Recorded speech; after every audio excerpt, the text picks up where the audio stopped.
কথা মনে রাখবে, ভালোবাসার মানুষকে সবসময় সময় দেবে, না হলে সময় একদিন তোমার ভালোবাসার মানুষকে কেড়ে নেবে। তো তোমার সাথে এটাই হয়েছে। আমি ভালোবাসা দেখিয়েছিলাম, ঠিক আছে, আমি তোমাকে চেয়েছিলাম, তুমি অন্য কাউকে চাওয়ার অভিনয় করেছো, মধ্যে থেকে আসল মানুষটাই কেটে পড়েছে, বুঝলো?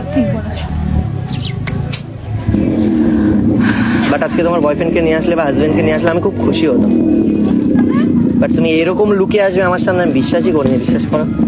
আমিও তো বিশ্বাসই করিনি যে তোমাকে আমি এইরকম ভাবে দেখবো। যেটুকু করেছিলাম সেইটুকু তোমার এই বড় বড় শায়রিগুলোর এফোর্টস কতটা, এটাই দেখার জন্য করেছিলাম। আমি এখন কি করে আমার গার্লফ্রেন্ডকে ছেড়ে তোমার কাছে ফিরি বলো তো? একদম না, একদম না।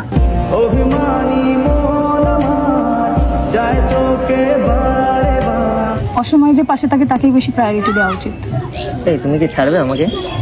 হ্যাঁ, কোনো ব্যাপার না, হ্যাঁ, কোনো ব্যাপার না। ভুল না হয় আমারই ছিল বেশি, করনি ক্ষমা করেছো দোষী। আমি ছেড়ে দিচ্ছি মানে তোমাদের দুজনের যাতে কিছু হোক সেই জন্য কিন্তু আমি ছাড়ছি। না আমাদের বাচ্চা কাচ্চা হওয়ার কথা হচ্ছিল, কিন্তু আরে মানে হচ্ছে আগে সেই কথাই বলছি, যদি তা বলছি আমাদের কিছু যদি হোক তাহলেও ছাড়বে। না, কোনো ব্যাপার না। কি বলছি, এরকম গার্লফ্রেন্ড পাওয়াই তো যায় না। ডিসাইড করো কি করবে না করবে।